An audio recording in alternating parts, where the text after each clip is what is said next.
কিরকম আছে না নাই? আছে। আবার ইমাম সাহেব যদি বিবাহের মধ্যে যায়, গিয়া যদি বলে, হাজী সাহেব আপনি একজন হাজী সাহেব মানুষ, আপনার মেয়ের বিবাহের মধ্যে কি অবস্থা? তাই হুজুর খায়া যায় আপনার কোনো কাম নাই, আপনি ইমাম সাহেব মানুষ, বিবাহ পড়াইতে আসছেন, 500 টাকার জায়গায় 700 টাকা দেব, ওই কর্নারে গোস্ত দিয়ে ভাত খেয়ে বসে থাকেন। কি এরকম হয় কি হয় না? এরকম হইতেছে। তাহলে ওই বিবাহটা কিভাবে ইবাদত হবে? এরপর মুসলমানের ছেলে চুল কাটতে যাবে, সেখানে নবীর তরিকা নাই। সেলুনের মধ্যে যায়, যাওয়ার পর আধা ঘন্টা মাথার মধ্যে চুলকায়। এরপর সেলুনওয়ালাকে বলে, ভাই দেখেন তো নতুন কোন চুল কাটার স্টাইল আসছে কিনা। সেলুনওয়ালা সাহেব উনিও আবার একটা পিকচার টাংরায় রাখছেন, ইন্দুর কাটনি, বান্দর কাটনি, ভাল্লুক কাটনি, কিরকম আছে না নাই? এক এক কাটনির মধ্যে এক এক রকমের স্টাইল। হিন্দুর কাট, তুমি যদি বান্দর কাটনি দাও তোমাকে একরকম লাগবে, তুমি যদি আবার মুরগির পিছনের যে পশম থাকে এরকম চুলের কাটনি দাও তাহলে তোমাকে দেখতে আর এক রকম লাগবে। আবার তুমি মাথার মধ্যে যদি টিকলি বানায় দাও তোমাকে আর এক রকম স্টাইল দেখতে লাগবে। এগুলা হলো মুসলমানের ছেলে। কি বলেন? এই মুসলমানের ছেলে দাবি করে আমি হাজী সাহেবের ছেলে, দাবি করে আমি 5 ওয়াক্ত নামাজীর ছেলে, অথচ চুল কাটার মধ্যে নবীজির তরিকা নাই। কেমনে তার চুল কাটা ইবাদত হবে? কি কথা ঠিক না ঠিক? অথচ আল্লাহ রাসূল সাল্লাল্লাহু আলাইহি ওয়াসাল্লামের সাহাবী হযরতে বিলাল রাদিয়াল্লাহু তাআলা আনহু, মুসলমান ভাইরা রে আমার, এই বিলাল রাদিয়াল্লাহু তাআলা আনহু আল্লাহ রাসূল সাল্লাল্লাহু আলাইহি ওয়াসাল্লাম বিলাল রাদিয়াল্লাহু তাআলা আনহুকে মসজিদের মধ্যে আজান দেওয়ার জন্য হুকুম দিয়েছিলেন। মুসলমান ভাইরা রে আমার, এই বিলাল রাদিয়াল্লাহু তাআলা আনহু দেখতে তেমন সৌন্দর্য তার শরীরের মধ্যে ছিল না। এই বিলাল রাদিয়াল্লাহু তাআলা আনহু ঠোঁট ছিল তার মোটা। এই বিলাল রাদিয়াল্লাহু তাআলা আনহু তার বংশ তেমন ভালো ছিল না। এই হযরতে বিলাল রাদিয়াল্লাহু তাআলা আনহু তিনি বড় শিক্ষিত ছিল না। অথচ এই বিলাল রাদিয়াল্লাহু তাআলা আনহু আল্লাহ রাসূল সাল্লাল্লাহু আলাইহি ওয়াসাল্লাম যখন মিরাজের মধ্যে গেলেন, আল্লাহ রাসূল সাল্লাল্লাহু আলাইহি ওয়াসাল্লাম দেখলেন জান্নাতের মধ্যে মানুষ হাঁটার আওয়াজ পাওয়া যায়। আল্লাহ রাসূল সাল্লাল্লাহু আলাইহি ওয়াসাল্লাম বললেন, ওগো জিবরাইল, এই জান্নাতের মধ্যে মানুষ চলার পায়ের আওয়াজ কেন পাওয়া যায়? জিবরাইল আলাইহিস সালাতু ওয়াস সালাম বললেন, ও আল্লাহর রাসূল ভালো করে শুনে নেন, এই যে জান্নাতের মধ্যে চলার মানুষের পায়ের আওয়াজ পাওয়া যায়, এটা হলো আপনার সাহাবী হযরতে বিলাল। এই বিলাল রাদিয়াল্লাহু তাআলা আনহুর এত সম্মান কেন হলো?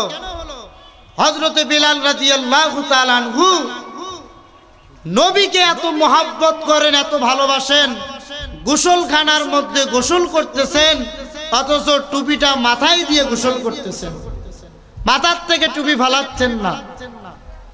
সাহাবীরা বলতেছেন, বিলাল আপনি গোসল করার সময় কেন মাথার মধ্যে টুপি রাখেন?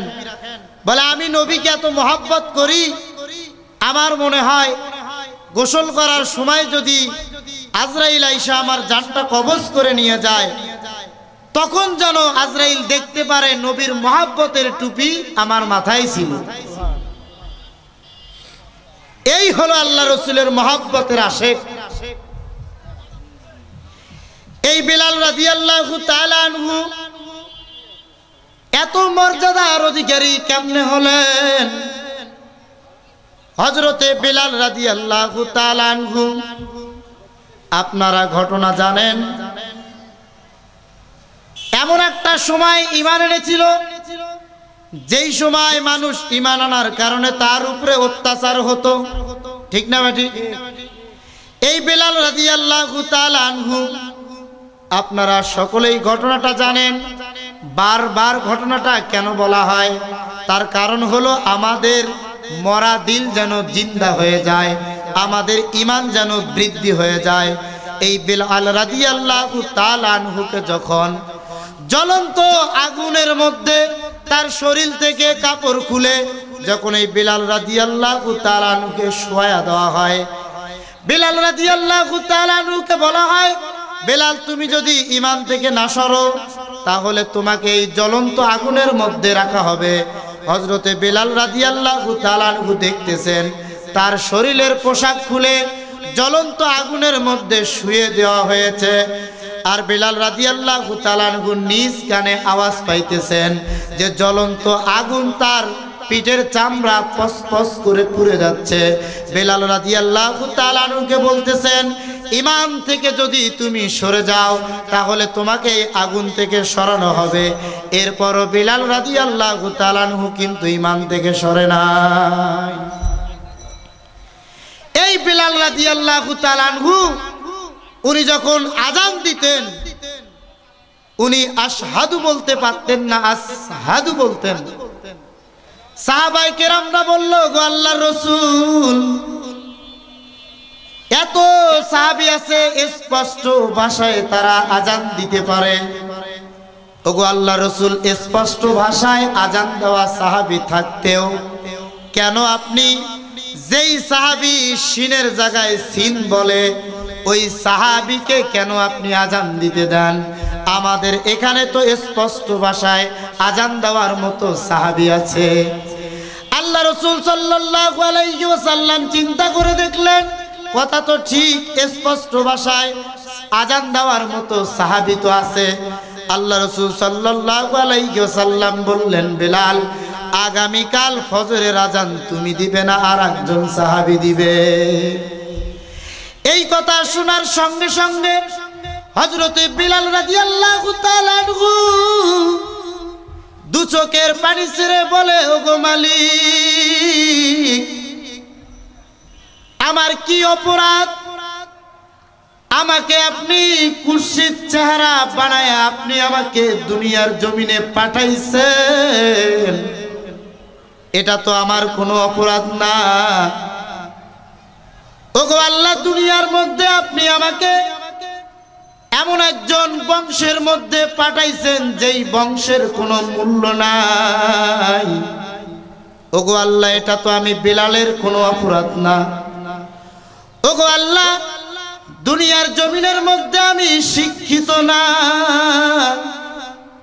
আমার লেখাপড়ার তেমন কোনো যোগ্যতা নাই। আল্লাহ, এই কারণেই বুঝি আমাকে আযান দেওয়া থেকে আপনি মাহরুম করতেছেন। আল্লাহ, সব কিছু তো করলেন আপনি,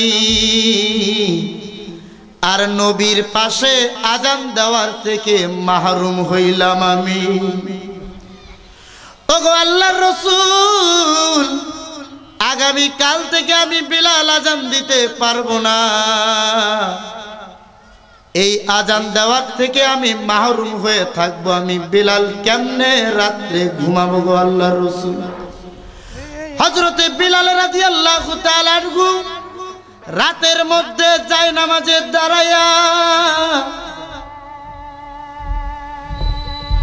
যাই হোক আযান দিচ্ছে, আমরা সকলেই নামাজের জন্য প্রস্তুতি নেব এবং ইনশাআল্লাহ মাগরিবের পরও আবার সুন্দর আলোচনা হবে। আপনারা সকলেই বসার চেষ্টা করবেন। আসসালামু আলাইকুম ওয়া রাহমাতুল্লাহ।